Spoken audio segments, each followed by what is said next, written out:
بسم اللہ الرحمن الرحیم۔ محترم سامعین السلام علیکم۔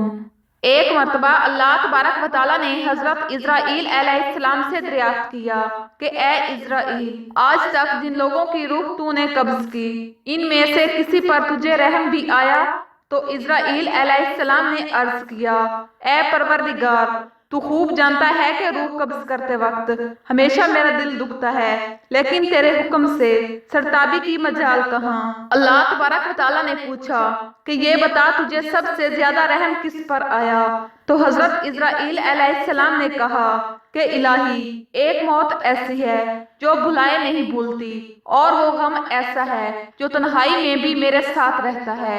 ایک کشتی مردوں اور عورتوں سے بھری ہوئی سمندر میں سفر کر رہی تھی، تو نے حکم دیا کہ اس کشتی کو فنا کر دے۔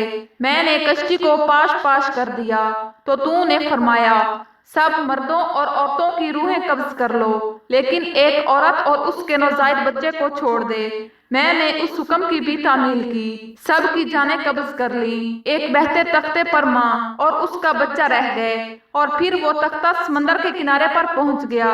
میں اس ماں اور بچے کی جان بچ جانے سے بہت زیادہ خوش ہوا، لیکن پھر تیرا حکم آیا کہ اے اسرائیل، جلد ماں کی روح قبض کر اور بچے کو اکیلا چھوڑ دے۔ اے باری تعالیٰ، تو خوب جانتا ہے کہ یہ حکم پا کر میرا کلیجہ کانپ گیا تھا۔ مجھے اس دودھ پیتے بچے کو اس کی ماں سے الگ کر کے جس قدر تکلیف پہنچی تھی، اب اس واقعے کو ایک مدت بیت چکی ہے، لیکن وہ بچہ برابر یاد آتا ہے۔ اللہ تبارک و تعالیٰ نے فرمایا، کیا تو جانتا ہے کہ وہ بچہ اب کہاں ہے اور کس حال میں ہے؟ اللہ تبارک و تعالیٰ نے فرمایا کہ اے اسرائیل، سن، جب تو نے ماں کی روح قبض کی اور بچے کو تنہا چھوڑ دیا، تو ہم نے سمندر کی ایک موج کو حکم دیا کہ اس بچے کو احتیاط سے ایک ویران جزیرے میں ڈال دے۔ اس جزیرے میں ایک سرسبز اور گھنا جنگل تھا، یہاں صاف شفاف میٹھے پانی کے چشمے بہتے تھے اور بے شمار پھلدار درخت تھے۔ اس جزیرے پر ہم نے اپنے فضل و کرم سے محض اس بچے کی خاطر لاکھوں خوشنما اور حسین پرندے بھیجے جو ہر وقت چہچہاتے تھے اور نیا راگ الاپتے تھے۔ ہم نے چنبیلی کی پھولوں اور پتوں کو حکم دیا کہ اس بچے کا بستر تیار کرو تاکہ وہ اس پر آرام کی نیند سوئے۔ ہم نے اسے ہر خوف اور خطرے سے محفوظ کر دیا۔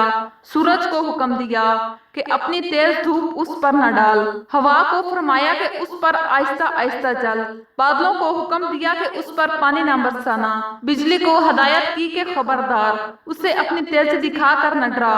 انہی دنوں جنگل میں بھیڑیے کی مادہ نے بچے دیے تھے، ہم نے اسے حکم دیا کہ اپنے بچوں کے ساتھ اس انسان کے بچے کو بھی دودھ پلا، اس کی دیکھ بھال کر اور اسے کوئی تکلیف نہ پہنچنے دے۔